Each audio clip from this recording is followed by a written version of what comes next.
नमस्कार, मैं हूं बालकृष्ण थरेगा। आप देख रहे हैं डेली लाइफ। आइए शुरुआत करते हैं आज के समाचारों की।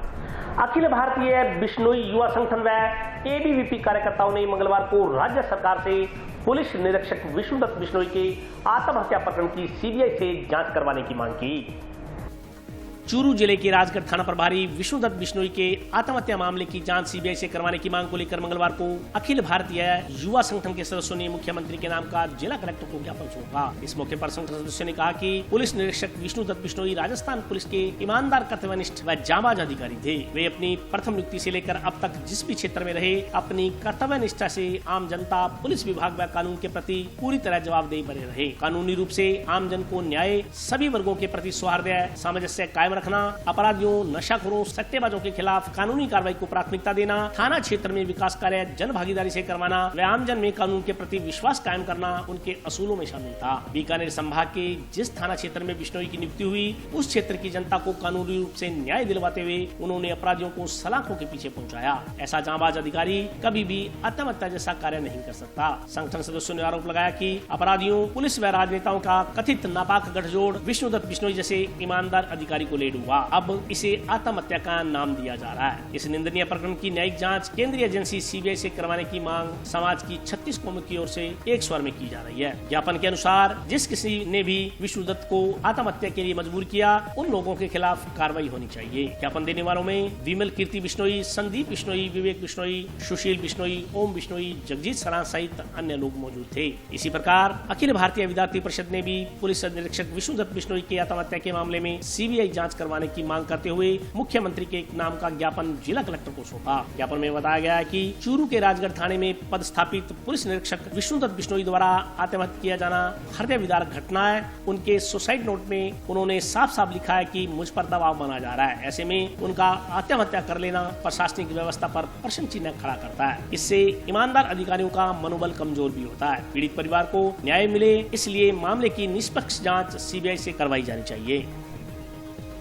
आज अखिल भारतीय विद्यार्थी परिषद हनुमानगढ़ के द्वारा चूरू जिले के राजगढ़ थाने में थाना अधिकारी विष्णुदत्त हत्या मामले के तहत जिला कलेक्टर को मुख्यमंत्री के नाम ज्ञापन दिया गया है, जिसमें उनकी सीबीआई की मांग विद्यार्थी परिषद करता है। उनके द्वारा आत्महत्या कर लेना और उन नोट में लिखा हुआ मिला है कि उनके चारों तरफ से दबाव बनाया जा रहा है। हम यही मांग करते हैं सरकार से कि सीबीआई जांच हो और जिस प्रकार का उनके ऊपर दबाव था उसका पूर्ण रूप से निश्चित उनके पीड़ित परिवार को न्याय मिले। जिला कलेक्टर को मुख्यमंत्री के नाम से ज्ञापन दिया गया। राजगढ़ में जो आत्महत्या प्रकरण हुआ था, ये विष्णुदत्त बिश्नोई जी के सीजा की मांग के लिए बिश्नोई युवा संगठन द्वारा और समस्त युवा हनुमानगढ़ द्वारा ये ज्ञापन दिया गया कलेक्टर साहब को निष्पक्ष से निष्पक्ष जांच की जाए, दोषी है उनको सख्त से सख्त कार्रवाई की जाए उनके ऊपर।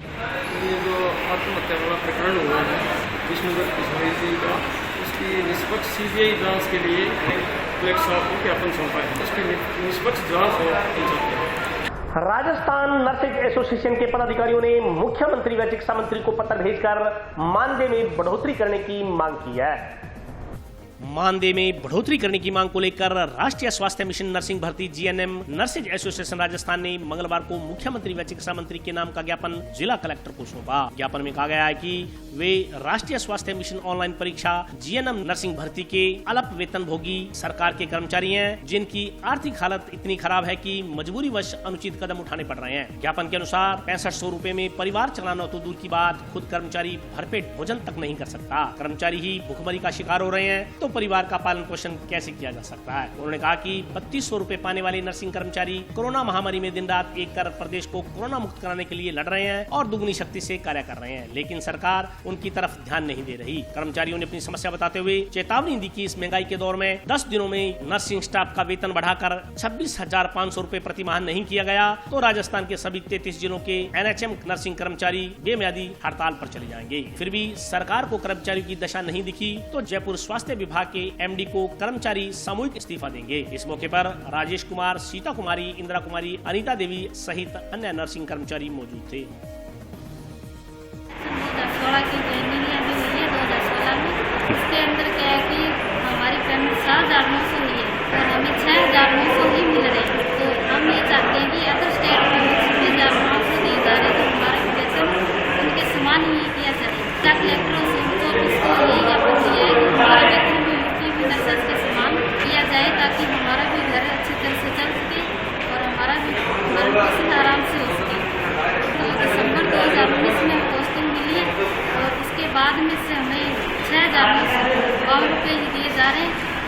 कहने का मतलब यही है कि 7,900 से बढ़ाकर 36,500 किया जाए। मैंने जिला कलेक्टर जी को ज्ञापन दिया है। हमारी जो भर्ती NHM 2016 के अंदर हमारी पोस्टिंग हुई है और जिसमें हमारा जो मानदेय बहुत ही अधिक है, 7,900 रुपये हमें दे रहे हैं। जो कार्ड काट कर हमको 6,900 रुपये ही मिल रहे हैं। इसका और जो अन्य स्टाफ है जो NHM के अलावा जो लगे हुए UTV के अंदर, उनके जो सैलरी है वो 26,500 रुपये। तो हम चाहते हैं कि हमें भी 26,500 रुपये दिया जाए। समान काम समान वेतन के लिए हम ये ज्ञापन दे रहे हैं। 3200 कर्मचारी, हमें 3200 पोस्ट है NHM की 2016 की। आवासीय कॉलोनी में गौशाला खोलने का विरोध करते हुए जंक्शन की रॉयल ड्रीमलैंड कॉलोनी के बाशिंदों ने जिला कलेक्टर को ज्ञापन सौंपा। आवासीय कॉलोनी में गोवंश रखने का रॉयल ड्रीमलैंड कॉलोनी वासियों ने विरोध किया है। गोवंश रखने के विरोध में मंगलवार को कॉलोनी के बाशिंदों ने जिला कलेक्टर को ज्ञापन सौंपा। नागरिकों ने बताया कि जंक्शन में सूरतगढ़ मार्ग पर स्थित रॉयल ड्रीमलैंड कॉलोनी में भूखंड संख्या 5758 में पशुओं को रखने के लिए शेड का निर्माण करवाया जा रहा है। यह भूखंड किसी ओपी नामक व्यक्ति का है जो कि ड्रीमलैंड में निवास करता है और यह भूखंड उन्होंने किसी अन्य व्यक्ति को किराए पर दिया है। कॉलोनी वासियों के अनुसार उन्हें 2 दिन पहले जब इस बात का पता चला तो उन्होंने गौशाला खोलने का विरोध किया। कॉलोनी वासियों का कहना था कि उक्त व्यक्ति ने चूना फाटक कैंप डायमंड सिटी कॉलोनी में भी अपने पशु रखे हुए हैं। यह गौ सेवा के नाम पर NGO चलाने का काम करते हैं। एक स्वच्छ और अच्छी कॉलोनी को देखकर अब रॉयल ड्रीमलैंड कॉलोनी में मकान ले लिया और आवासीय कॉलोनी में पशुओं को रखने का प्रयास किया जा रहा है। उन्होंने कहा कि कॉलोनी में रहने वाले अधिकांश नागरिक मध्यम वर्गीय श्रेणी से हैं और उन्होंने अपनी पूंजी जोड़ कर यहाँ मकान लिया था। अगर कॉलोनी में पशु रखे जाते हैं तो कॉलोनी में गंदगी भी फैलेगी और पशुओं के लड़ने का डर भी रहेगा। यही नहीं, उक्त प्लॉट के बिल्कुल सामने सार्वजनिक पार्क है। वहाँ बच्चे, बूढ़े और महिलाएं सुबह शाम घूमने आते हैं। पशुओं के लड़ने से यहाँ हर समय एक बड़ी दुर्घटना घटने का अंदेशा बना रहेगा। कॉलोनी वासियों ने जिला कलेक्टर को ज्ञापन सौंपकर कॉलोनी में खाली पड़े प्लाट पर मकान का निर्माण करवाने तथा इसे व्यवसायिक कार्य के लिए उपयोग न लिए जाने के संबंधी पाबंद करने की मांग की है। इस मौके पर कॉलोनी के कई नागरिक मौजूद थे। बताया कि हमारे आवासीय क्षेत्र में हम रह रहे हैं, वहाँ पर पशु बांधना बिल्कुल भी वो नहीं है और ये जोर जबरदस्ती करके वहाँ पर गौशाला बना रहे हैं, उसका निर्माण कर रहे हैं। NGO चलाते हैं। NGO तय दिन की 2-3 जगह पहले भी गौशाला है और वो एक गौशाला जो चुना फाटक है वो यहाँ पे शिफ्ट करना चाहते हैं। और अभी 2 पशुओं की हाट के अंदर ये गौशाला कह रहे हैं हम 2 पशु अपने रखेंगे, लेकिन जो इनका निर्माण कार्य हो रहा है वो 2 पशुओं वाला नहीं है। गौशाला का शेड बना रहे हैं और जोर जबरदस्ती कर रहे हैं। कॉलोनी में हम सभी कॉलोनी वासियों के प्लॉट हैं, नया रिहायशी मकान है। आवासीय कॉलोनी के नाम से मार्को आवंटित हुई थी और पट्टे पर भी आवासीय कॉलोनी के नाम से लिखा हुआ है। और हमारे जो बगल में जो प्लॉट है उस पे ये क्या गौशाला स्थापित कर रहे हैं और जिनके प्लॉट है वो उसको परमिशन दे दी। तीसरा कोई अध्यापक है कोई, वो वहाँ पे गौशाला चला रहे हैं और वो वहाँ पे चला रहे हैं। OP सिंह जी की वो प्लॉट है। हमने उनसे कॉलोनी वासियों ने सभी ने जाकर उनसे घर पे निवेदन कर लिया।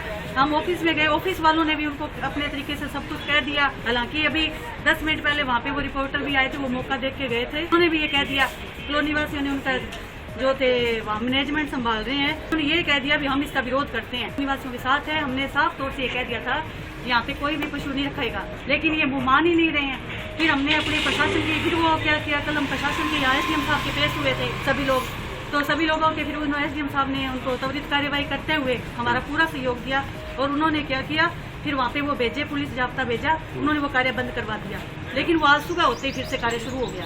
हमारी मांग यही है कि वो आवासीय कॉलोनी है, उस कॉलोनी में जो पार्क है उसके सामने वो पार्क है और वो गौशाला है, गौशाला कॉलोनी में नहीं होगी। कोई भी पशु है, हम सभी का यही है कि कॉलोनी में पशु नहीं रखा जाएगा। टिड्डी दल के आक्रमण की आशंका ने स्थानीय किसानों के होश फाख्ता कर दिए हैं। यदि जिले में किसानों की फसलों पर टिड्डी दल आक्रमण करता है तो इससे बचने के लिए किसानों के पास फिलहाल कोई संसाधन उपलब्ध नहीं है।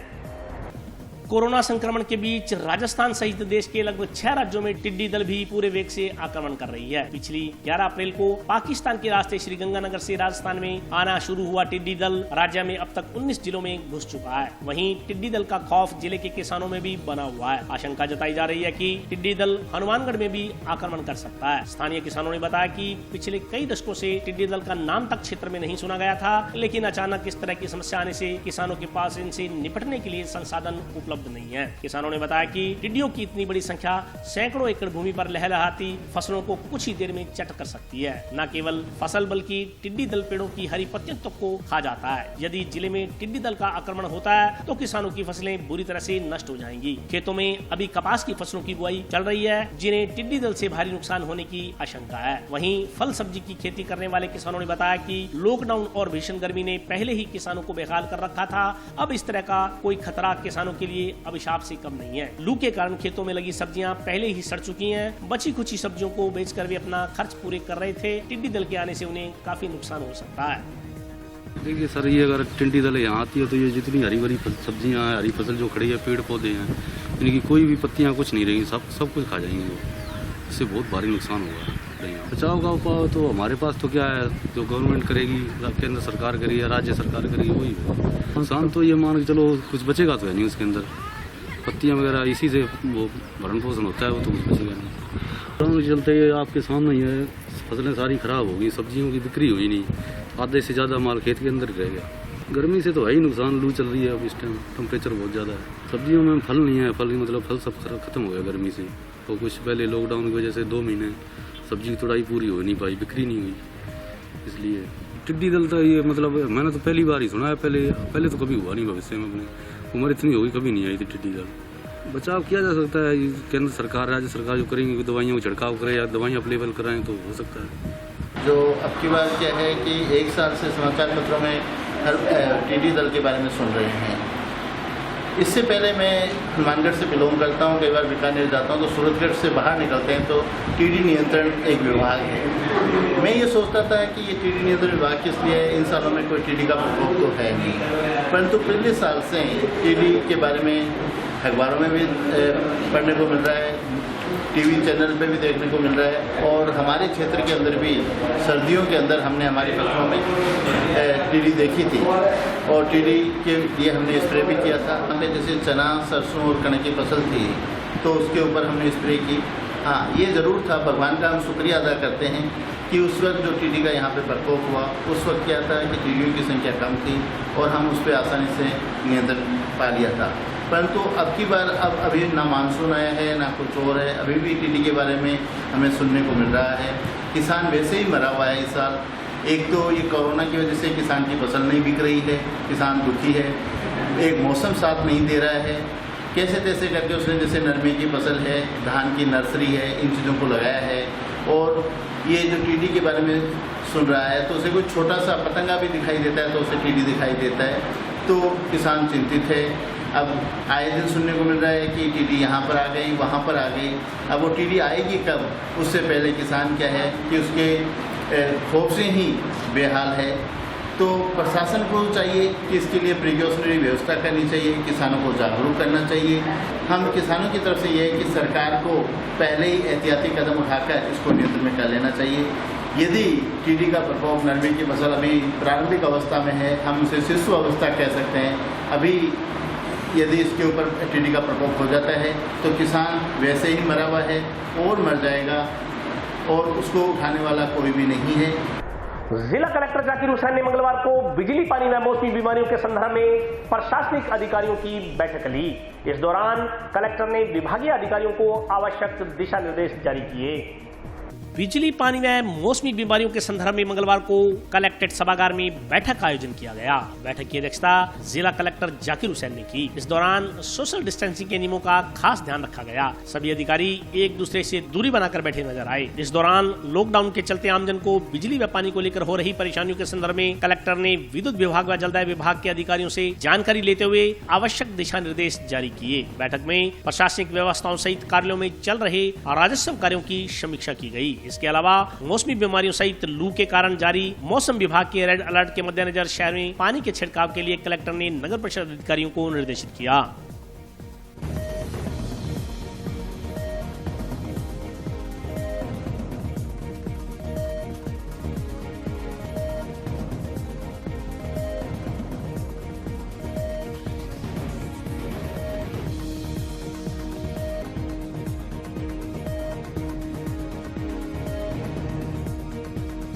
और अभी वक्त है ब्रेक का।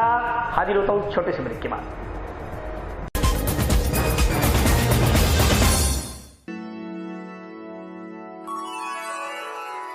यूं तो कई बार मुझे हंसते देखा है, पर ये हंसी कुछ और है। ये गहना मुझ पर जचता है, पर ये महज एक गहना नहीं, ये रूपरेखा है मेरे मन की, हंसती खिलखिलाती लहरों की, जो आतुर थी अब तक मुझ पर सजने को।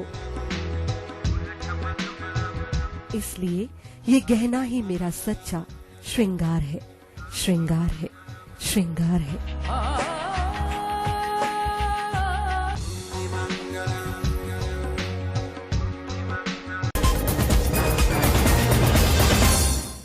ब्रेक के बाद स्वागत है। आइए नजर डालते हैं अगले समाचारों पर। बहुजन समाज पार्टी कार्यकर्ताओं ने पुलिस अधीक्षक को ज्ञापन सौंपकर जिले में महिलाओं पर बढ़ रहे कथित अत्याचारों को रोकने व आरोपियों के खिलाफ सख्त कार्रवाई करने की मांग की है। महिलाओं पर बढ़ रहे अत्याचारों को रोकने व आरोपियों पर सख्त कार्रवाई करने की मांग को लेकर मंगलवार को बहुजन समाज पार्टी कार्यकर्ताओं ने जिला पुलिस अधीक्षक राशि डोगरा को ज्ञापन सौंपा। ज्ञापन में हनुमानगढ़ जिले में महिलाओं के साथ अलग अलग थाना क्षेत्रों में हुई आपराधिक घटनाओं का जिक्र किया गया है। उन्होंने भादरा पुलिस थाना में दर्ज हुए धार्मिक समाज की बेटी के साथ गैंगरेप के मुख्य आरोपी को जल्द गिरफ्तार करने, पुलिस थाना खुइया के टिडिया सर प्रकरण में गुमशुदा बेटी की बरामदगी करने, हनुमानगढ़ जंक्शन में बहुजन समाज की लड़की के साथ हुए दुष्कर्म के संदर्भ में 30 अप्रैल को महिला थाने में दर्ज मामले में कार्रवाई कर आरोपियों को गिरफ्तार करने की मांग की गई है। इस दौरान बहुजन समाज पार्टी के विधानसभा क्षेत्र अध्यक्ष लालचंद मेघवाल तथा कुलदीप ओलख ने आरोप लगाया कि महिलाओं पर हो रहे अत्याचारों के मामले में हनुमानगढ़ जिले की पुलिस गंभीर नहीं है। इस कारण महिला अपराधों में बढ़ोतरी हो रही है। आरोपियों के खिलाफ कार्रवाई नहीं होने से नागरिकों में पुलिस के प्रति भारी आक्रोश व्याप्त है। उन्होंने चेतावनी दी कि अगर जल्द से जल्द इन मामलों में निष्पक्ष जाँच कर दोषियों के खिलाफ कार्रवाई नहीं की गई तो बहुजन समाज पार्टी आंदोलन करने को मजबूर होगी। इस मौके पर महावीर सिंह मांगीलाल, बलराम कटारिया सहित पार्टी के अन्य कार्यकर्ता मौजूद थे। आज बहुजन समाज पार्टी की तरफ से यहाँ एसपी महोदय को ज्ञापन दिया गया मैडम को, क्योंकि इसमें हमारी 4 मांगे हैं, जिनमें पुलिस थाना भादरा में जो डूंगराना कांड हुआ है उसमें गैंगरेप के मुख्य आरोपी को अभी तक गिरफ्तार नहीं किया, उसको अतिशीघ्र गिरफ्तार किया जाए।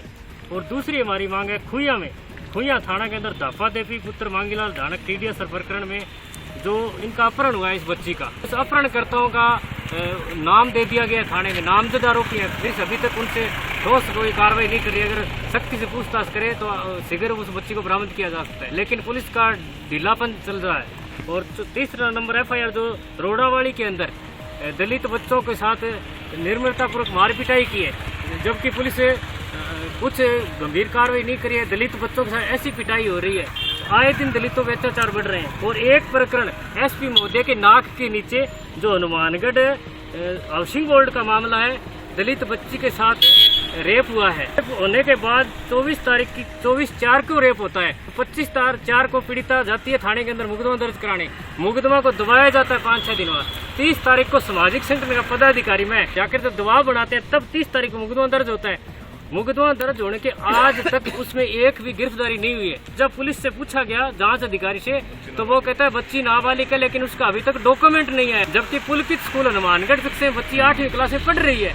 तो ये कोई यहाँ जंगल राज बना दिया गया है। अगर अतिशीघ्र इन मांगों को लेकर हमारी मांगे पूरी नहीं होती, अतिशीघ्र इन मुलजिमों को गिरफ्तार नहीं करते हैं, तो हमारी बहुजन समाज पार्टी अन्य सामाजिक संगठन मिलकर जिला आंदोलन किया जाएगा और पूरे राजस्थान में इस बात को फैलाया जाएगा और जगह जगह आंदोलन करने को हम मजबूर हो जाएंगे। फास्ट फूड रेडी संचालक लॉकडाउन की छूट का नाजायज फायदा उठाने में लगे हुए हैं। स्थानीय लोगों का कहना है कि प्रशासन इन्हें कोरोना की गंभीरता के प्रति सजग करे तो शायद नियमों की पालना संभव हो पाएगी।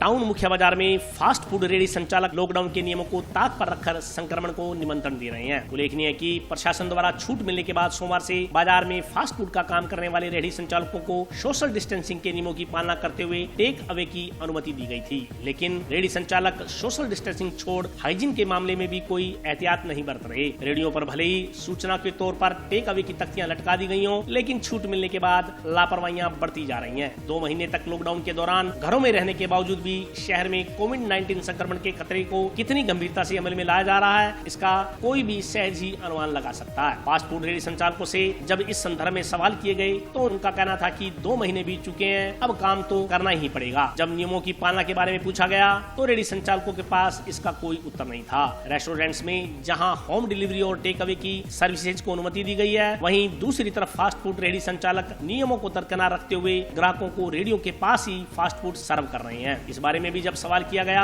तो रेहड़ी संचालकों ने कहा कि 1-2 ग्राहकों को तो खिलाना ही पड़ता है। यदि हाइजीन की गाइडलाइन के बारे में बात की जाए तो फास्ट फूड का काम करने वालों के साथ में ना तो ग्लव्स नजर आते हैं, ना ही प्रोटेक्शन के नाम पर कोई अन्य सैनिटाइजर आदि दिखाई देता है। ऐसे में स्थानीय दुकानदारों ने भी इस पर आपत्ति जताते हुए प्रशासन से इन्हें कोरोना की गंभीरता के प्रति सजग करने की बात कही है। स्थानीय दुकानदारों ने बताया कि देश भर में कोरोना संक्रमण के बढ़ते मामले चिंता का विषय है, वहीं दूसरी तरफ बाजार में सामान्य रूप से कामकाज चल रहा है। ऐसे में यदि एक भी व्यक्ति कोरोना संक्रमित हो जाएगा तो संक्रमण की चैन को तोड़ना प्रशासन के दायरे से भी बाहर हो जाएगा। इसलिए प्रत्येक व्यक्ति को एक जिम्मेदार नागरिक होने का दायित्व निभाते हुए कोरोना संक्रमण के खतरे को गंभीरता से लेना चाहिए। भाई जो यहाँ रेडी लग रही तो हम भी लगाने लगे, और क्या है, हमारी वो समस्या भी है, घर पे खाने को दाना नहीं है, आटा नहीं है, गाड़ी की किस्त भी देनी है, सारा कुछ बिजली का बिल, पानी का बिल सारा कुछ देना है, और क्या है, परेशानी तो है ही। 9 से 6 बजे तक वो मास्क वास्क लगा रखो, और क्या है। जल्दी के सुबह 10 बजे से शाम को 7 बजे तक काम कर सकते हैं, 7 बजे के बाद काम नहीं सकते आप अंदर होम डिलीवरी दे सकते हैं, पैकिंग दे सकते हैं। बाजार में काम बिल्कुल नहीं है, बैठने वाली बात है, सुबह आगे बैठ जाते हैं, शाम को उठ कर चले जाते हैं, काम वाली कोई बड़ी बात नहीं है। तो ये दी गई कस्टमर होम डिलीवरी में कुछ नहीं है, जो कस्टमर अभी बाजार खाली पड़ा हुआ है, रात कस्टमर है नहीं, शाम को ऐसे उठने चले जाते हैं, बोनी भी मुश्किल से करते हैं। ये जो रेडी वाले हैं या आम लोग जो भी है वो ये समझते हैं कि ये जो कोरोना चल रहा है ये मेरे लिए नहीं है, दूसरे के लिए, परंतु जब ये जोश की चपेट में आ गया तो उसके बाद में ये बढ़ता ही जाएगा। तो मेरा देखो रेडी वाले हैं, चाहे कोई भी दुकानदार है और कोई भी बाजार में अब देखा जाए तो लॉकडाउन चला तो चलो ठीक है, जैसे ही लॉकडाउन टूटा, लॉकडाउन टूटने के बाद में लोग गंभीर नहीं है, ना कोई मास्क पहनता है, ना कोई कहीं कोई लगभग अपने अपने तरीके से इसमें लोग मतलब गंभीरता से नहीं ले रहे हैं। और रही बात रेडी वालों की, रेडी वाले पर लोग जो आते हैं, चाहे वो गोलगप्पे खाने आते हैं, जो कुछ उन लोगों को भी गंभीर रहना चाहिए, अपने आप दूर रहना चाहिए और इन बातों का ध्यान रखना चाहिए। ना उन्होंने मतलब कोई हाथों पर उसका पहन रखे हैं, दस्ताने पहन रखे हैं, ना कोई उन्होंने मास्क लगा रखे हैं। और जो पहले भी इन्होंने, हालांकि यहाँ गंदगी पहले भी प्रशासन को हमने कई बार निवेदन किया है, ये जो रेडी हैं इनको थोड़ा सा आगे मतलब रामलीला ग्राउंड की तरफ बढ़ाया जाए ताकि दूरी इनकी बनी रहे। एक जगह सारे इकट्ठे हो जाते हैं, चलो इन्होंने अपना रोजगार करना है, करें, कोई बात नहीं, पर बात ये नहीं है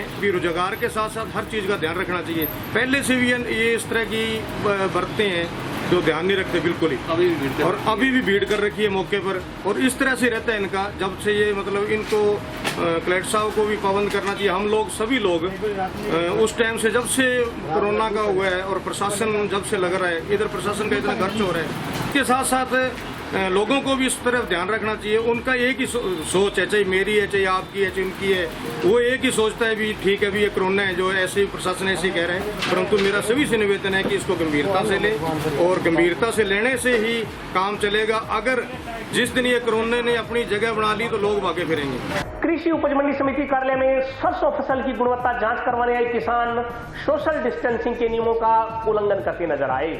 कतार में लगे किसान एक दूसरे के साथ सटकर खड़े घंटों तक लाइन में लगे रहे।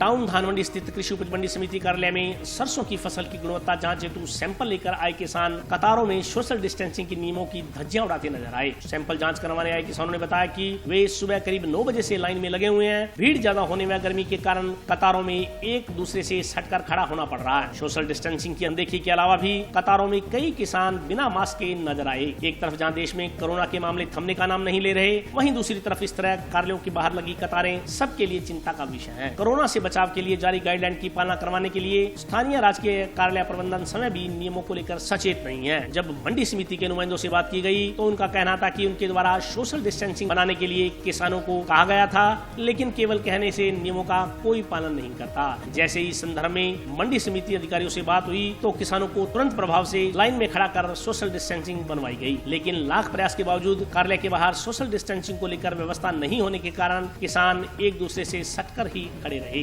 मंडी समिति सचिव ने बताया कि उनके द्वारा समय समय पर धान मंडियों का निरीक्षण कर नियमों की पालना नहीं करने वालों को पाबंद किया जा रहा है। सनपरा से आए सर, यहाँ सरसों की बोली के लिए सैंपल निकलवाने के लिए आए थे। 7 बजे से खड़े हैं, जिम्मेदार परेशान हो रहे हैं। आप कह रहे हो सोशल डिस्टेंसिंग का जो ख्याल नहीं रख रहे हैं। 11 बजे तो बोली आ जाती है, यहाँ तक वहाँ तक लाइन लग रही है, आप देख रहे हो। फिर जिम्मेदार क्या करेगा? मजबूर है तब भी आ रहे हैं। यहाँ कोई 2 लैब होनी चाहिए, 3 लैब होनी चाहिए, सिस्टम से होना चाहिए। यहाँ तो बैठे हैं 4-4 घंटों के, वहाँ डेयरी की बोली हो रही है। क्या करेंगे? किसान तो मजबूर है। यहाँ तो कोई आया नहीं गाइडलाइन। एक सर आए थे कि लाइन में से लग लो, फिर लगने से क्या फ़ायदा है? तब हमारा काम ही नहीं हो रहा है। बोली तो हो जाएगी, फिर क्या करेंगे हम? इस फायदा क्या होगा इस पर्ची का? बोली हो जाएगी तब। धान मंडी में जितनी भी आवक हो रही है सब नियंत्रित किसानों को आमंत्रित किया जा रहा है, जिसमें प्रति दुकान अधिकतम 6 किसान आमंत्रित कर रहे हैं और दुकानें भी टर्न टू टर्न खुला रहे हैं। 1 नंबर, उसके बाद 5 नंबर, 9 नंबर, इस प्रकार से 3-3 दुकानों का बीच में गैप देकर खुला रहे हैं। और स्टार्टिंग में गेट पर क्या है, साधनों को सैनिटाइज भी करते हैं और जो बिना पास वाले हैं उनको वहाँ पे नाम वगैरह नोट करके और उनका भी रिकॉर्ड तैयार किया जाता है। और लिफ्टिंग के लिए जो एफसी के मजदूर हैं इनको भी पास बना के दे रखे हैं। परंतु धान मंडी में कुछ खाद बीज है या अन्य किसी प्रकार की दुकानें हैं तो उनके एंट्री करने वाले सभी ग्राहकों के गेट पर नाम नोट करते हैं और सोशल डिस्टेंस के लिए बार बार के मंडी में विजिट करके और लोगों को पाबंद करते हैं कि थोड़ा सोशल डिस्टेंस रखें। और वैसे धीरे धीरे कुछ लोग आदतन भी अब डिस्टेंस रखना और मास्क लगाना सीख रहे हैं और लगातार करने का प्रयास कर रहे हैं। लोगों को अब कोरोना के साथ जीना सीख लेना चाहिए। तो लगातार जब इस प्रकार से लोगों को पाबंद करेंगे तो निगरानी के लिए ऐसा करना पड़ेगा और लोगों को इसको आदत में शुमार करना पड़ेगा ताकि इससे जीत सकें। ये एक लगातार चलने वाली प्रक्रिया है। लोग इकट्ठे होने की कोशिश करते हैं, फिर उनकी डिस्टेंस बनाते हैं और लगातार ये दिन प्रतिदिन चलता रहता है और काफ़ी कोशिश करते हैं कि लोग डिस्टेंस बना करके रखें और अपना काम ठीक से चले। पीक सीजन है, ऐसी संभावना है कि कुछ जगह पे लोग इकट्ठे हों, परंतु तुरंत उनको अलग अलग करने की कोशिश करते हैं। और आज के लिए बस इतना ही। कल फिर हाजिर होता हूं नए समाचारों के साथ। तब तक आप प्रसन्न रहिए, स्वस्थ रहिए और लॉकडाउन के नियमों का पालन करते रहिए। नमस्कार।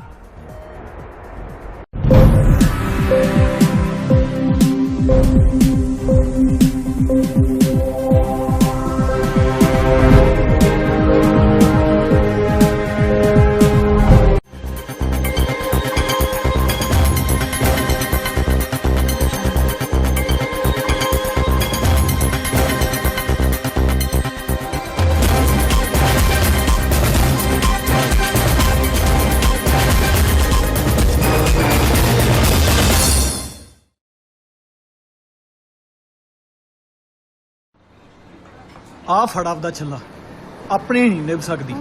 ਕੀ ਹੋਇਆ ਯਾਰ ਤੂੰ ਮੇਰੇ ਟਾਈਪ ਦੀ ਨਹੀਂ ਹੈਗੀ। ਮੈਂ ਮਰ ਜੂ ਤੇਰੇ ਬਿਨ। ਉਹ ਕਿਤੇ ਨਹੀਂ ਤੂੰ ਮਰਦੀ। ਨਾਲੇ ਨਾ ਆਹ ਐਕਟਿੰਗ ਜੀ ਘੱਟ ਕਰਿਆ ਕਰ।